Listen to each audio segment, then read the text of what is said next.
Bonjour, on se retrouve aujourd'hui pour une vidéo particulière, une vidéo que je vous avais promise. C'est une vidéo explicative sur les années universelles. Non, pas les années personnelles, les années universelles. Entendons-nous bien. Voilà, je ne suis pas numérologue, je ne saurais pas vous construire votre chemin de vie. Voilà, ce n'est pas mon métier. Mais à titre personnel, je me fais souvent des petits calculs de numérologie pour voir où j'en suis. Et j'ai eu moi-même du mal à comprendre un petit peu. Mais voilà, j'ai bouquiné un petit peu, j'ai posé des questions, j'ai farfouiné un peu. Et je me suis construit une méthode à moi-même parce que je ne souhaite pas dans la vie avoir des bibles, avoir des évangiles que je ne pourrais jamais remettre en question. Voilà, je souhaite que tout soit évolutif dans ma vie personnellement. Et donc, pour moi, m'approprier les choses est une manière de pouvoir les faire évoluer sans me bloquer, sans me freiner par rapport à une évangile ou à une Bible que j'aurais eue à un certain moment. Voilà. Ceci étant dit, je précise encore une fois, je ne suis pas numérologue. Voilà. Je vais juste vous partager ma vision de ces années universelles. Voilà. Pour commencer, dans un cycle, combien y a-t-il d'années? Eh bien, il y en a 9. Ça, je pense que tout le monde tombera d'accord là-dessus. Il y en a 9. Voilà. Pourquoi 9? Pourquoi pas? En fait. Voilà, je ne sais pas. Donc, pourquoi pas? Je vais maintenant vous présenter... J'ai pris des notes, c'est pour ça que je regarde vers le bas. En fait, voilà, j'ai pris des notes. Je vais maintenant vous présenter une méthode de calcul. Enfin, plutôt deux méthodes de calcul. La première méthode consiste à calculer en fait l'année de naissance. En fait, quand... Voilà, je me perds. Quelle était l'année universelle lors de notre naissance? C'est plutôt comme ça qu'il faut le dire. C'est bien affonné. Je me congratule moi-même. Donc, j'ai pris un exemple. Pour si vous êtes né le 12 février 1980, la première chose que vous allez faire, c'est calculer quel était le numéro de cette année. Donc, pour calculer ça, vous allez faire donc, 1 plus 9 plus 8 plus 0. Voilà. Donc, ça fait 18. Voilà, puisque finalement, 8 plus 1, ça fait 9, et 9 et 9, 18. Voilà, ça fait 18. Une fois que vous avez ces 18, vous faites 1 plus 8, ça fait 9. Donc, on était en année 9 en 1980. Voilà. Ensuite, parce qu'il est toujours bien de savoir à quoi ça correspond finalement dans votre schéma, si vous êtes né le 12 février 1980, vous êtes entré dans l'année 9 le jour de votre naissance. Donc le 12 février 1980. Voilà, vous êtes né, pouf, le 12 février, bam, en année 9. Allez hop. Même si pour vous, c'était la première seconde de votre vie. L'année universelle, c'était l'année 9. Voilà. Par contre, si vous êtes né le 28 décembre 1980, c'est toujours l'année 9. On est d'accord? Mais vous êtes arrivé le 28 décembre. Donc, l'année suivante, quand la première personne née le 12 février atteindra le 12 février 81, elle sera en année 1. On est d'accord. Sauf que vous qui êtes né le 28 décembre 1980, eh bien vous allez entrer dans votre année 1 le 28 décembre. Donc la première personne aura fait voilà, toute l'année et finalement, elle arrivera en année 2 en 82, alors que finalement, vous serez encore en 82 en année 1. Voilà. Je vous ai fait un schéma pour mieux comprendre, parce que c'est toujours mieux quand on voit. Voilà. Alors, le premier exemple, je suis née en janvier. Voilà. Là, c'est pour le schéma 2018. Donc, je suis née en janvier 2018. D'accord? Voilà. Donc, là, j'entre en année 1, en année 2. Mais c'est ça, oui, en année 2. J'entre en année 2 à partir de janvier. Voilà. Et toute mon année 2 va se poursuivre jusqu'au janvier de l'année d'après. Voilà, je vous ai mis le mauvais truc. Excusez-moi. Donc, pareil, je suis née au mois de janvier, ça va se poursuivre jusqu'au janvier de l'année d'après. On est d'accord. Mais si je suis née en décembre, moi, ça va commencer que là, en fait.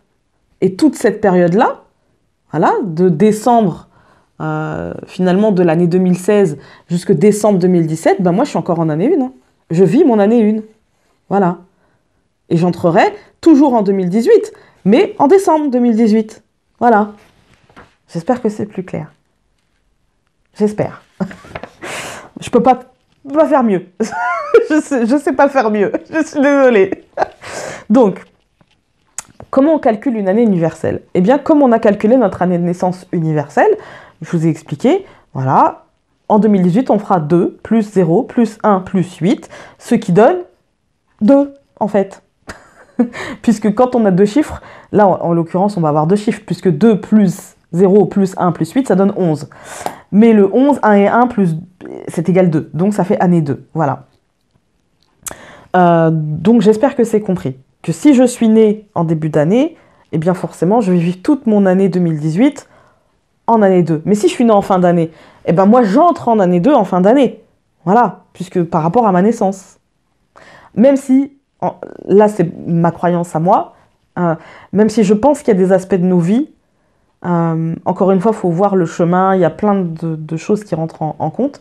Il y a des aspects de nos vies qui peuvent entrer en année suivante. Par exemple, moi je suis née, imaginons au mois de décembre, eh bien il y a des aspects de ma vie, par exemple professionnelle, qui peuvent évoluer et transformer en année 2 bien avant d'autres aspects de ma vie. Ensuite, ce qu'il faut retenir en fait des années, parce que c'est bien gentil de savoir, ouais, ok, d'accord, je suis en année 1, ouais, je suis en année 2, ouais, machin, quand est-ce que je passe et tout, ça je pense que c'est assimilé, j'espère. J'espère. J'espère avoir été claire, mais j'ai un doute en fait, j'ai un doute. Bon, de toute façon, si vous n'avez pas compris, je suis désolée, je peux pas faire mieux. Vraiment, je peux pas faire mieux pour vous expliquer que ce que je viens de faire là. Même avec les dessins, quoi. Je peux pas... C'est hors de ma portée. Ensuite, donc ce qu'il faut retenir des années. Donc en année 1, encore une fois, ça va être mon schéma. Ça va être ce que moi j'ai pu remarquer par rapport à mon chemin de vie. Ça va être aussi ce que j'ai pu recouper avec les ouvrages que j'ai pu lire, avec les sites internet que j'ai pu consulter, avec les magazines que j'ai pu lire. Voilà, j'ai essayé de recouper le maximum d'informations que je trouvais pertinentes. J'ai pas tout, voilà. Et encore une fois, ça va être de façon succincte parce que la numérologie, c'est très vaste et que je ne suis pas numérologue, je le répète. Donc en année 1, pour moi, c'est une année très importante. C'est une année de début, de commencement ou de renouveau, si vous préférez. C'est l'année idéale pour entreprendre. Pour moi, c'est l'année idéale. Voyez-vous là, en année personnelle, voilà, mon année personnelle. Donc, pour calculer une année personnelle, vous faites... donc, moi, ma date de naissance, par exemple, c'est le 17 octobre 83. Enfin, 1983. Donc, je fais 17 plus 10 plus 1 plus 9 plus 8 plus 3, enfin, etc., etc., etc. Et moi, en fait, dans mon calcul, je tombe sur 1. Voilà, donc bah voilà, c'est l'année 1. Vous pouvez aussi calculer, enfin, non, je dis des bêtises. Vous voyez où moi-même, je m'y perds. Donc, moi, je suis née le 17 octobre 1983, mais pour mon année 2018, je vais être en année 1, puisque déjà, par rapport à ma date de naissance, voilà, je continuerai à être en année 1, mais dans mon chemin personnel, ça sera une année 1, voilà. Et donc, c'est une année idéale pour entreprendre, pour prendre le contrôle aussi de notre vie, pour reprendre le contrôle sur notre vie. Voilà, pour faire des choix, pour poser des décisions, pour avancer, en fait. Voilà. C'est une année de projection. Si vous avez des rêves, des projets, ne vous limitez pas. Allez-y, laissez-vous projeter, laissez-vous rêver. Voilà, rêver tout simplement. C'est l'occasion aussi de partir sur de nouvelles bases, parce que c'est le début d'un cycle. Voilà. C'est l'occasion de partir sur de nouvelles bases et de se servir toujours des expériences passées dans les cycles passés et en l'occurrence dans le dernier cycle de 9 ans, de s'en servir pour ne pas reproduire les mêmes erreurs ou pour capitaliser sur ce qu'on a déjà acquis. Voilà. C'est une année où il faut rester positif parce que ça va être le début d'un cycle de 9 ans. Si on commence par de la négativité, on est mal barré, voyez-vous.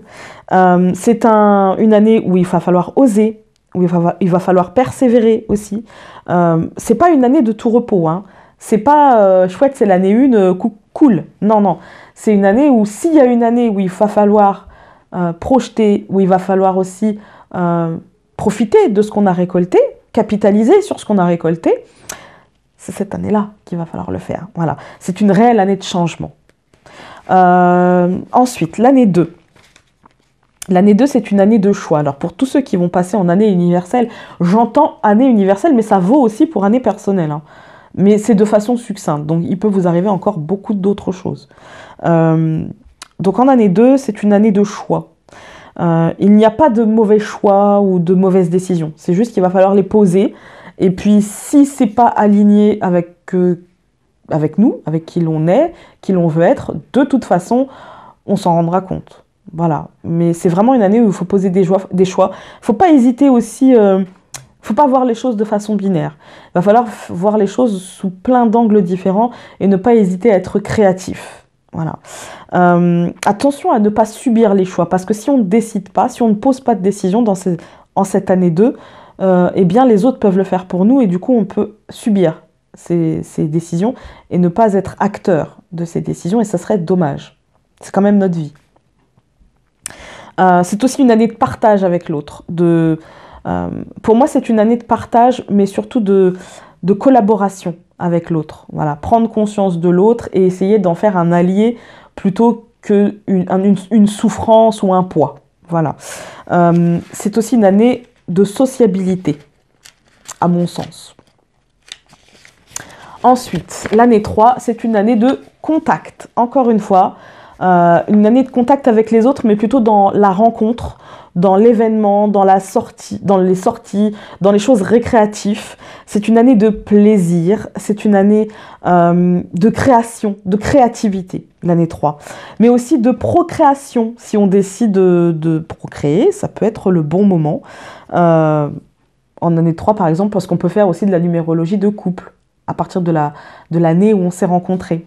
Voilà, c'est une année parfaite pour faire une sorte de petite première récolte finalement des 2 premières années où on a un petit peu travaillé pour créer dans notre vie et pour matérialiser dans notre vie. C'est une année où on peut faire une sorte de petite récolte. C'est pas la grosse récolte encore, hein, mais c'est une année où on peut se détendre un petit peu et profiter des bienfaits, un petit peu de ce qu'on a mis en place. C'est aussi une année de verbalisation. C'est peut-être le moment, finalement, on a projeté, on est entré en contact avec l'autre, et du coup, peut-être que l'année 3, c'est aussi la verbalisation. Ça a été le cas pour moi. En année 3, ça a été une année où j'ai verbalisé beaucoup de choses, et je m'aperçois qu'en fait, c'est une des caractéristiques de cette année-là. L'année 3 est une année on est tourné vers l'autre, et du coup, en étant tourné vers l'autre, on peut verbaliser certaines choses qu'on ne faisait pas avant. L'année 4, c'est une superbe année pour les projets, alors très souvent professionnels ou d'ordre familial. C'est une année aussi où il va falloir aussi garder le contrôle sur ces 2 domaines, parce que autant c'est une année qui va être assez positive, autant si on perd le contrôle, elle peut très vite dégénérer. Voilà. Il y a dans cette année, l'année 4, il y a le besoin d'équilibre, un peu comme dans le tarot. Il y a le besoin d'équilibre dans le 4. Voilà. Il y a aussi cette recherche d'équilibre. Peut-être qu'on l'a trouvé, voilà. Mais on peut avoir aussi de la difficulté à trouver cet équilibre ou à le garder, cet équilibre. On pourrait subir des restrictions au niveau familial, comme au niveau professionnel. Et du coup, ça engendre aussi au niveau financier, évidemment. Si l'équilibre est trouvé, cette année peut être très positive, avec de très belles avancées. Mais si l'équilibre n'est pas trouvé, cette année peut être subie. Et l'année 4 peut être une année très difficile à vivre. Voilà. L'année 5, c'est une année de changement. C'est mes enfants qui jouent. Je ne sais pas si vous avez entendu, mais... ils me font rire. Donc c'est une année de changement. C'est pour ceux qui ont mal vécu l'année 4, le moment de modifier la donne. Voilà. En provoquant ce changement ou en l'acceptant. Voilà. Mais attention, l'année 5 n'est pas encore une année stable au niveau des projets. C'est-à-dire que c'est pas encore toutes les propositions, tous les rêves, tous les fantasmes, un petit peu, toutes les projections n'ont pas encore de base très solide. Et du coup, il ne faudrait pas se reposer sur des projets construits sur du sable. Voilà. L'année numéro 6, c'est l'année affective par excellence. S'il y en a une, c'est celle-là.